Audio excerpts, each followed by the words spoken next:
So let's start. Our first question is: the Comedy of Errors is an adaptation of a Latin comedy which is comedy of errors किसका adaptation है, कौन सी Latin comedy का adaptation है? तो ये adaptation है मिनाकमी का। मिनाकमी क्या है? एक प्ले है। एंसेंट रोमन ड्रामेटिस्ट था प्लेटस प्रोटस के द्वारा लिखी हुई है ये।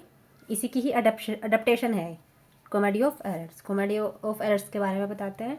कॉमेडी ऑफ एरर्स जो है शेक्सपियर का शॉर्टेस्ट प्ले है, हैविंग ओनली 1798 लाइन्स, 1798 लाइन्स है जिसमें। कॉमेडी ऑफ एरर्स और द टेम्पेस्ट, ये जो है ओनली 2 प्ले हैं शेक्सपियर्स के जिसमें क्लासिकल यूनिटीज को फॉलो किया गया है। Unity of time, unity of place, unity of action. मतलब एक बार और रिवाइंड करती हूँ अपनी बात को। द कॉमेडी ऑफ एरर्स और द टेम्पेस्ट 2 प्ले ऐसे हैं शेक्सपियर के जिसमें क्लासिकल यूनिटीज को फॉलो किया गया है। और द कॉमेडी ऑफ एरर्स जो है was not written for the public theatre, public theatre के लिए नहीं लिखा गया था। ये एक फार्सिकल कॉमेडी है। It's a play of mistaken identity, puns and word play. Identity का मिस्टेकन है, आपने पढ़ा ही होगा ये कॉमेडी ऑफ एरर्स के बारे में। इसकी स्टोरी तो हम यहाँ इतनी बड़ी एक्सप्लेन नहीं कर सकते। So our next question is: Shakespeare dedicated his youthful poem Venus and Adonis and the rape of Lucrece to. सारे क्वेश्चन प्रीवियस ईयर के ही हैं। जो ये शेक्सपियर वाला यूथफुल पोएम वाला क्वेश्चन है ये यूपीटीजीटी इंग्लिश 2004 में आया था। अब ये जो 2 हैं पोएम, ये नैरेटिव पोएम्स हैं, वीनस एंड एडोनिस और रेप ऑफ लुक्रीज। तो ये जो है वीनस एंड एडोनिस है ये पब्लिश हुई थी 1593 में। It's written in iambic pentameter. ये पोएम जो है वीनस एंड एडोनिस ये इंस्पायर्ड है और मतलब ये बेस्ड है एक story found in Metamorphoses written by Ovid. मतलब ये ओविड के मेटामॉर्फिज्स से पे प्रभावित होकर लिखी गई है, उससे इंस्पायर्ड होकर लिखी गई है। और वीनस एंड एडोनिस सेस्टारेमा में लिखा गया है। और इसके बारे में क्या बताती हूँ। हाँ, शेक्सपियर की जो है फर्स्ट पब्लिकेशन है ये वीनस एंड एडोनिस जो है। इसको शेक्सपियर का first air of my invention, ये भी शेक्सपियर ने इसके बारे में बोला है। First air HEIR of my invention. ये इपिलियन है एक तरह का, इपिक से छोटा, मतलब इपिलियन बोलेंगे इसको। और ये प्रिंटेड किया हुआ था, प्रिंटेड बाय रिचार्ड फील्ड इन 1593। थोड़ा सा इसके बारे में बताती हूँ। ये तो इसमें लिख रहा है आंसर में कि डेडिकेटेड किसको है, द अर्ल ऑफ साउथहैम्पटन। उसको अर्ल ऑफ साउथहैम्पटन का एक नाम, मतलब नाम क्या है, हेनरी रित्सले। ये तो आपका हमारे क्वेश्चन में आंसर लिखा ही है। मैं आपको शॉर्ट में इसकी स्टोरी बताती हूँ। इसमें क्या होता है, जो वीनस होती है, गॉडेस ऑफ लव जो होती है, वो क्या करती है, वो उसको यंग एडोनिस को देखकर उसके प्यार में पड़ जाती है, उसकी ब्यूटी को देख के। तो वो उसका पीछा करती है, उसको कोशिश करती है वू करने की। वू मतलब प्रणय निवेदन, उसे सिड्यूस करने की कोशिश भी करती है, लेकिन वो कांट विन हिज लव, लेकिन वो उसका प्यार नहीं जीत सकती। फिर उससे वो she begs him to meet her the next day, but वो मना कर देता है। उसे हंटिंग पे जाना होता है, किसी बोर मतलब सुअर का शिकार करने, BOAR, बोर का शिकार करने जाना होता है। तो वो ट्राई करती है, लेकिन उसका जो सारा प्रयास है वो व्यर्थ में चला जाता है। उसको रोकने की कोशिश करती है वो, फिर आपने उससे पता चल जाता है कि एडोनिस की जान को खतरा है, इसकी लाइफ को डेंजर है, लेकिन वो नहीं सुनता। वो शिकार पे चला जाता है और वहाँ पे शिकार में जब वो मॉर्निंग में आती है तो वो टेरर से भर जाती है। वो देखती है, वो जाती है देखने, तो वो पाती है कि उसको जो है मार दिया गया है एडोनिस को। किसके द्वारा, बोर, BOAR, बोर मतलब सुअर। उसको सुअर के द्वारा, वो जिसका शिकार करने गया था उसके द्वारा इसको मार दिया गया है। ये है वीनस और एडोनिस की स्टोरी। सेकंड है हमारा रेप ऑफ लुक्रीज। अब रेप ऑफ लुक्रीज में क्या है, इसकी भी स्टोरी बताती हूँ शॉर्ट में। दोनों नैरेटिव पोएम्स हैं ये, वीनस एंड एडोनिस भी और रेप ऑफ लुक्रीज भी। वीनस एडोनिस के बारे में मैंने 3 बात बताई हैं। First air of my invention है, एक इपिलियन है, और फर्स्ट पब्लिकेशन था ये शेक्सपियर का, और प्रिंटेड बाई रिचार्ड फील्ड इन 1593। सेस्टरियो में लिखा हुआ है, और ये इंस्पायर्ड है मेटामॉर्फोसिस से, जो लिखी गई है, रिटन बाई ओविड। तो अब हम उस पर आते हैं, रेप ऑफ लुक्रीज पे। रेप ऑफ लुक्रीज में क्या है, ताराकिन जो किंग ऑफ रोम है, वो क्या कर लेता है, वो रेप कर लेता है लुक्रेटा को, जो वाइफ होती है किसकी, कोलाटेनस की, COLLATINUS। हाँ, कोलाटेनस की वाइफ होती है, वो उसका रेप कर लेता है। वो उसी के किंग्स के जो वो ताराकिन था, किंग था, उसी के उसमें काम कर रहा होता है। तो उसका रिजल्ट ये निकलता है कि लुक्रीज जो है कमिटेड सुसाइड, उसकी वजह से वो सुसाइड कर लेती है लुक्री। ये इसकी स्टोरी थी, किसकी, रेप ऑफ लुक्रीज की। Next question, Julius Caesar false in point of time between. अब जूलियस सीजर किसके बीच में पड़ता है, मतलब जूलियस सीजर में देखो, एक तो जूलियस सीजर एक हिस्ट्री प्ले भी माना जाता है, और ट्रेजेडी तो है ही है क्योंकि सीजर मर जाता है इसमें स्टार्टिंग में। तो अब इसके बारे में थोड़ा बताते हैं, जूलियस सीजर कब आया था, पहले ये बताते हैं। 1599 में एक पॉलिटिकल ट्रेजेडी है, 1599 में लिखी गई है। ये वैसे माना जाता है कि it is suppose to be the first play perform in the Globe theatre. मतलब ऐसा पहला प्ले है जिसको परफॉर्म किया जाना था, किसमें, ग्लोब थिएटर में। इसका जो मेजर सोर्स है जूलियस सीजर का, वो नोट्स ट्रांसलेशन ऑफ प्लूटार्स लाइफ, उसी का मेजर सोर्स माना जाता है जूलियस सीजर का। और गैरी विल ने इसके बारे में व्यू दिया है कि ये प्ले जो है डिस्ट्रक्टिव है, because it has no villain. इसका कोई ऐसा विलन ही नहीं होता। इसकी स्टोरी तो सबको ही पता होगा, कॉमन स्टोरी है। सीजर क्या करता है, इसमें केवल एपियर होता है ओनली इन 5 सीन, और वो इसके 3rd एक्ट में ही मारा जाता है। ये बात याद रखनी है, कौन से एक्ट में, 3rd एक्ट में। और एंटनी क्या करता है, एंटनी, हाँ एक पॉइंट और है, एंटोनी जो होता है इसमें, वो ऑफर करता है सीजर को crown 3 times, but he refuse each time, लेकिन वो हर बार मना कर देता है लेने से, जूलियस सीजर। और एक कैरेक्टर और है इसमें इम्पोर्टेंट, मार्कस ब्रूटस। वो क्या है, वो प्रोटैगनिस्ट है द प्ले का। इसमें जो सबसे पहले इसको जूलियस सीजर को मारता है, वो कास्का स्टेप्स फर्स्ट, सबसे पहले कास्का जो है चाकू मारता है उसको, और सबसे लास्ट में ब्रूटस, जब वो कहता है ए टू ब्रूट, जूलियस सीजर उसको, कि तुम भी ब्रूट। अब पूरी स्टोरी तो बहुत लंबी हो जाएगी, बस हमें ये याद रखना है कि जूलियस सीजर जो है falls in point of time between, किसके बीच में पड़ता है, the histories and tragedies. Okay, next question, in which play of Shakespeare do we find these lines. किस प्ले में हम शेक्सपियर की लाइन ढूंढते हैं, there needs no ghost my lord, come from the grave to tell us this. ये Shakespeare के कौन से प्ले से है ये लाइन, तो ये लाइन है हैमलेट से। देयर नीड, आपको बताइए हैमलेट में तो घोस्ट आता ही है उसको बताने के लिए, उसके फादर का घोस्ट आता है उसको बताने के लिए कि उसका मर्डर जो है उसके फादर का उसके चाचा क्लाउडियस ने किया है। तो वो उसी में से है ये लाइन, हम एकदम समझ जाएंगे देखते ही। There needs no ghost my lord, come from the grave to tell us this. हमें देयर नीड नो घोस्ट, किसी घोस्ट की जरूरत नहीं है माई लॉर्ड, हमें ये बताने के लिए, ग्रेव से आके बताने के लिए। ये सब हैमलेट की लाइन है ये। अब थोड़ा हैमलेट के बारे में बताते हैं। वैसे सबसे मेन बात तो मैं पहले आपको ये बताती हूँ कि इसमें जो घोस्ट का रोल प्ले किया था वो शेक्सपियर ने किया था। मतलब जब जहाँ पे प्ले किया जा रहा था ये वर्क, और ये ट्रेजेडी जो है एक सिनेका स्टाइल में लिखी हुई है। इसका फुल नेम है प्ले का, the tragedy of Hamlet prince of Denmark. Okay, longest male role है इसमें हैमलेट का। मतलब जितने भी प्ले लिखे हैं, जितना भी रिटर्न वर्क है शेक्सपियर का, उसमें सबसे ज़्यादा लाइनें हैमलेट के लिए, मतलब हैमलेट को मिली है बोलने के लिए जब ये प्ले लिखा गया था।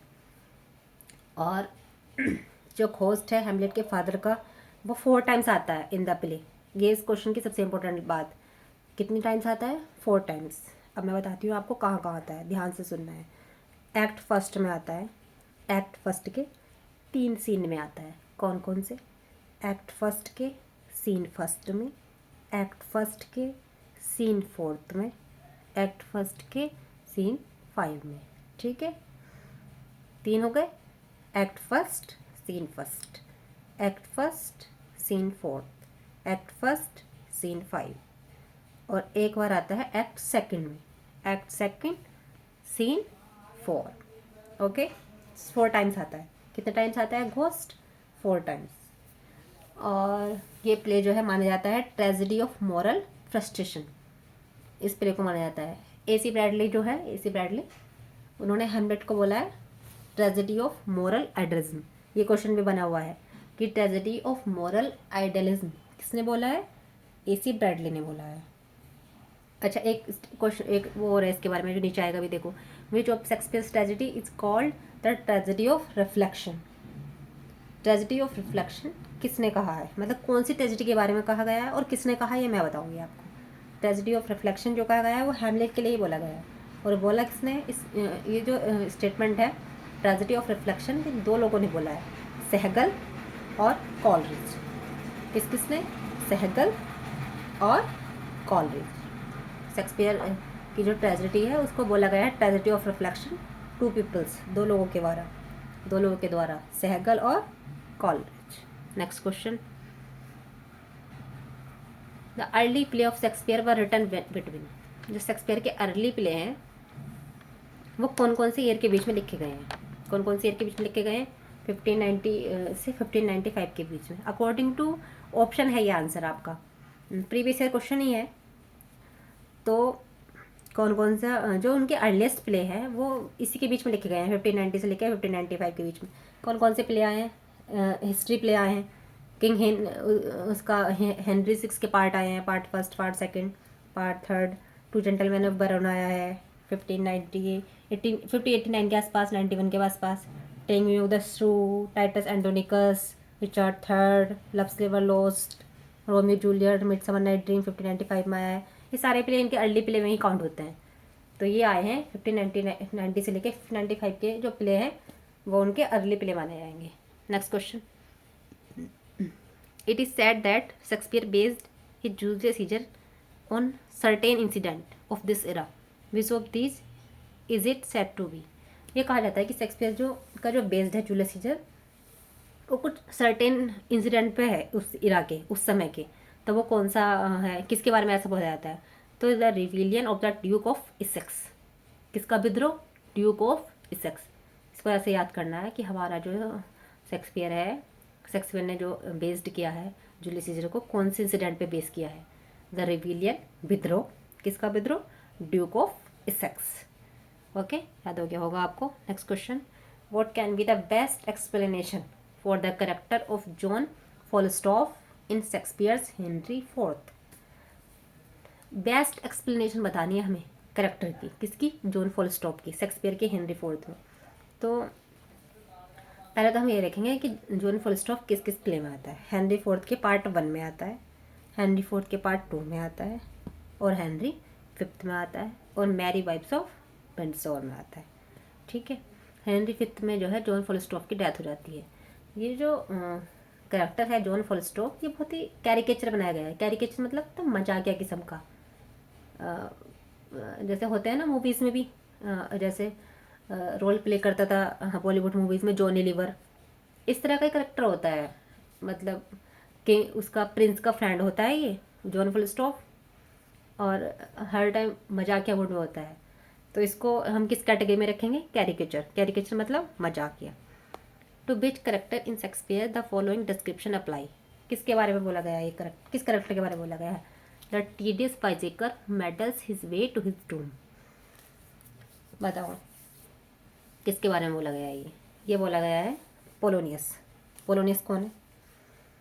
पोलोनियस कौन से प्ले में आता है? पोलोनियस आता है हैमलेट में। हैमलेट में पोलोनियस ओफिलिया का फादर है, याद आ गया? ओफिलिया कौन है? हैमलेट प्ले की हीरोइन, उसके फादर है ये। तो अब ये कहा किसने? एक राइटर थे हॉर्ले ग्रैनविल वॉरकर, उन्होंने बोला है ये लाइन। वो हेनरी ग्रेनविल वॉरकर जो थे वो father of modern English theatre, modern English theatre के फादर थे। उन्होंने पोलोनियस को बोला है the tedious wisecracker who meddles his way to doom. ठीक है, याद हो गया? क्या बोला है? The tedious wisecracker who meddles his way to his doom. मतलब पोलोनियस इसमें बहुत ज़्यादा अपना विट का इस्तेमाल करते हुए दिखाया गया है। बहुत सारी कोट भी हैं फेमस पोलोनियस की, एक बुद्धिमान इंसान भी दिखाया गया है। लेकिन हाँ, हैमलेट ने उसको बोला है पोलोनियस को ए फिश मॉन्गर। क्या बोला है? A fish monger. Next question, the rest is silence that are the last words of before his death in Shakespeare. ये वर्ड किसके द्वारा बोले गए हैं? लास्ट वर्ड है ये लास्ट वर्ड बोले गए हैमलेट के द्वारा। हैमलेट जो है लास्ट करेक्टर था to die in the play. किसमें? प्ले में मरने वाला आखिरी करेक्टर था। During the course of the play 18 characters die in all. लगभग 8 करेक्टर की डेथ होती है इसमें।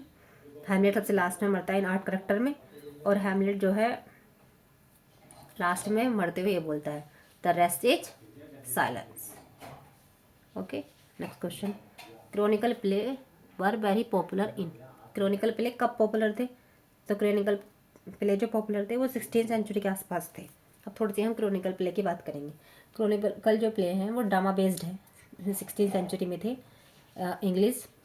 और ये जो प्ले थे मतलब जो एडवर्ड हॉल, राफेल हॉलिंसेड, आपने नाम भी सुना होगा, इन सब के बेस्ड पे लिखे गए थे। क्या हुआ कि ये प्ले जो है पॉपुलर हुए किसके? एलिजाबेथन के रेन राज्य के टाइम पे पॉपुलर हुए। और क्या हुआ कि शेक्सपियर ने ना प्ले लिखे इनकी हिस्ट्री बेस्ड पे, राजाओं की, जैसे रिचार्ड सेकंड वगैरह लिखे, तो लोगों को इंटरेस्ट आने लगा उनकी हिस्ट्री जानने में पुराने टाइम की। तो क्रॉनिकल प्ले जो है फिर पॉपुलर हो गए 16th सेंचुरी में, जब इनके बारे में शेक्सपियर वगैरह लिखने लगे। मार्लो ने भी लिखा है। Next question, who introduce the term billing suspension of disbelieve. ये टर्म किसने इंट्रोड्यूस किया है? Billing suspension of disbelieve Coleridge ने। किसने इंट्रोड्यूस किया है? अब मैं आपको इसके बारे में बताऊंगी। पहले तो हाँ मैं बता दूँ आपको कि आया था 1817 में, 1817 में कॉलेज ने किया था। बिलिंग सस्पेंशन ऑफ डिसबिलीव हम ऐसे बोलेंगे जैसे हम क्या करते हैं ना, अवॉइड करते हैं। क्या करते हैं? जो क्रिटिकल थिंकिंग होती है ना, लॉजिक होता है किसी चीज़ को समझने में, वो हम अवॉइड करते हैं। जैसे मैं आपको एग्जांपल दूंगी बॉलीवुड के मूवी का। उसमें क्या होता है, जब किसी माँ का बेटा मरता है तो हमें भी उसकी तरह दुख होने लगता है। जैसे वो रोती है माँ अपने बेटे के लिए, तो हम भी रोने लगते हैं। तो वो क्या हो गया, हम भूल जाते हैं कि ये रियल नहीं है। हम अपने उस प्ले में, नाटक में, कहानी में इतना खो जाते हैं कि हम उसका दुख खुद ही फील करने लगते हैं, खुद ही हमें उससे एम्पैथी होने लगती है। बस यही बिलिंग सस्पेंशन ऑफ डिसबिलीव है। मतलब हम लॉजिक भूल जाते हैं और ये भूल जाते हैं कि अनरियल है और ये इम्पॉसिबल है इन रियलिटी, और हम वो बिलीव करने लगते हैं। किसके लिए? For the sake of enjoy, आनंद लेने के लिए। जो वो बता रहा है, जो उसमें हो रहा है, वो ही सही है। ठीक है, नेक्स्ट क्वेश्चन। समझ गए ना billing suspension of disbelieve? Next question, He stayed it kingly, thousands at his bidding speed, and passed over land and ocean without rest. They also serve who only stand and wait. From which sonnet of Milton these lines are taken? ये line बहुत ही popular है। कौन सी? They also serve who only stand and wait. मतलब उनको भी फल मिलता है जो अपनी बारी का इंतजार करते हैं। लास्ट लाइन का मतलब यही हुआ, भगवान जी उनको भी फल देते हैं जो स्टैंड, मतलब जो रुक जाते हैं और वेट करते हैं कि भगवान कभी ना कभी तो। ये लाइन सोनेट नंबर 19 की है, ऑन हिज ब्लाइंडनेस से। ऑन हिज ब्लाइंडनेस का नाम ही सोनेट नंबर 19 है। ये जो ऑन हिज ब्लाइंडनेस टाइटल था, ये दिया गया था थॉमस न्यूटन के द्वारा। कब? इन 1761 में दिया गया था। पेट्रार्कन सोनेट है ये इनकी। जब मिल्टन ब्लाइंड हुए थे, मतलब उसमें 1652 में, तो अपनी ब्लाइंडनेस से ये वो हुए थे, थोड़े दुखी हुए। तो उन्होंने यही इसी में लिखा था उन्हें ब्लाइंडनेस में, कि मैं थोड़ा सा समरी में बता देती हूँ आपको। उसमें उन्होंने ये लिखा था कि मतलब ये मेरे पास राइटिंग का एक टैलेंट था और अब मैं देख नहीं पाऊँगा, तो मैं कैसे अपना, मेरा तो सारा टैलेंट वेस्ट हो जाएगा। तो फिर बाद में लास्ट में जब उसका फाइनली लिखते हैं, तो फिर बाद में वो अपने आप ही इंस्पायर होकर मतलब ये बोलते हैं, they also serve who only stand and wait. मतलब उन पे भी भगवान अपनी कृपा दृष्टि रखते हैं जो अपनी बारी का इंतजार करते हैं। पैटर्न सोनेट है ऑन हिज ब्लाइंडनेस, और उसकी राइमिंग स्कीम, पैटर्न सोनेट की टाइप की राइमिंग स्कीम जो होती है, A B B A, C D E, C D E. Abba Abba, CDE CDE. Next question. Nature did never betray the heart that loved her. Which poem of Wordsworth has these lines? Nature उसे कभी धोखा नहीं देता. Betray, धोखा, cheat. The heart that loved her, वो हृदय जो उसे प्यार करता है. ये पोएम जो है, ये जो लाइनें हैं, ये हमारी बहुत ही मोस्ट पॉपुलर टिंटन एवे की है. टिंटन एवे तो सभी ने सुना है. इसकी तो काफ़ी सारी लाइन पॉपुलर है और बहुत ही फेमस है विलियम वर्ड्सवर्थ का. एक बार और इसको इसकी हिंदी एक्सप्लेन करती हूँ. Nature did never betray the heart that loved her. Nature ने उसे कभी धोखा नहीं दिया, उस हृदय को जिसने उसे प्यार किया है. उसे किसे? नेचर को, प्रकृति को. टिंटन एवे क्या थी? एक रीविजिट थी. रीविजिट का 13 जुलाई 1798. एक वाई नदी का टूर था. WYE. हाँ, कौन सी नदी ये भी पूछ लिया जाता है, तो आपको याद रखना है. WYE, वाई नदी का टूर था. रिविजिट हुए थे वो उस पर. इससे पहले 5 ईयर्स पहले आए थे. 13 जुलाई जो अब आए हैं वो है डेट 13 जुलाई 1798. और जो 5 साल पहले आए थे वो कब आए थे? 1793 में. ब्लैंक वर्ड्स में लिखी हुई है, आयम्बिक पेंटामेटर में लिखी हुई है. लास्ट पोएम है लिरिकल पैलेट्स की. लिरिकल पैलेट्स की फर्स्ट जो है वो है the rhyme of ancient Mardar. और जो लास्ट है वो है टिंटन एवे. ईच सेक्शन जो है इस पोएम का कंपोज्ड हुआ है बर्ड्स पैराग्राफ में. और पोएम जो है एंड्स होती है. वर्ड्सवर्थ ने जो टर्म दिया था ना, मैंने आपको इससे पहले वाली वीडियो में बताया था, द प्रलूड में वर्ड्सवर्थ ने टू कॉन्शियसनेस की बात की थी. और टू कॉन्शियसनेस की बात ही इसमें की थी जब पोएम एंड्स होती है. टू कॉन्शियसनेस का मतलब क्या है? The poets present self and the past self. मतलब एक तो जो प्रेजेंट सिचुएशन बता रहे हैं जो अब आए हैं 1798 में, और एक बार 5 साल पहले आए थे 1793 में. वो उनका पास्ट सेल्फ था, और जो अब है वो प्रेजेंट सेल्फ है. ठीक है. Next question. Which of these is the youngest heroine of Shakespeare. Shakespeare की यंगेस्ट हीरोइन कौन सी है? तो शेक्सपियर की यंगेस्ट हीरोइन जूलियट है. ठीक है. जूलियट 13 ईयर्स ओल्ड थी, और जो उसका लवर था रोमियो, वो 16 ईयर्स ओल्ड था. रोमियो एंड जूलियट कब आया है? 1595 में आया है. एक प्ले है स्टार कोस्ट लवर का. और मतलब स्टार कोस्ट लवर जो बाद में मिलते नहीं हैं, रोमियो एंड जूलियट दोनों मर जाते हैं. ओरिजिनल टाइटल की इसका है the most excellent and lamentable tragedy of Romeo and Juliet. Shakespeare ने इसको ट्रेजेडी को बोला है tragedy of circumstances rather than of character. एक ट्रेजेडी ऑफ सर्कमटेंसेस मतलब परिस्थिति की tragedy rather than of characters. जो फर्स्ट क्रिटिक थे इस प्ले के वो सैमुअल पीप्स थे. सैमुअल पीप्स ने कहा था इनके बारे में, इसके रोमियो जूलियट के बारे में, कि ये ऐसा प्ले है, it's a play of it self the worst मतलब सबसे बुरा, WORST worst that I ever heard in my life. ये सबसे ख़राब प्ले है जो मैंने आज तक अपनी लाइफ में कभी सुना है. ये सैमुअल पीप्स ने बोला था रोमियो एंड जूलियट के बारे में. और एक सैमुअल जॉनसन ने इसकी तारीफ़ की थी. सैमुअल जॉनसन ने क्या बोला था इस प्ले के बारे में? कि ये one of the Shakespeare's most pleasing play, बहुत ज़्यादा प्लीजिंग, आनंद देने वाला प्ले है. So our question has been ended. So let's call it a day. Thank you.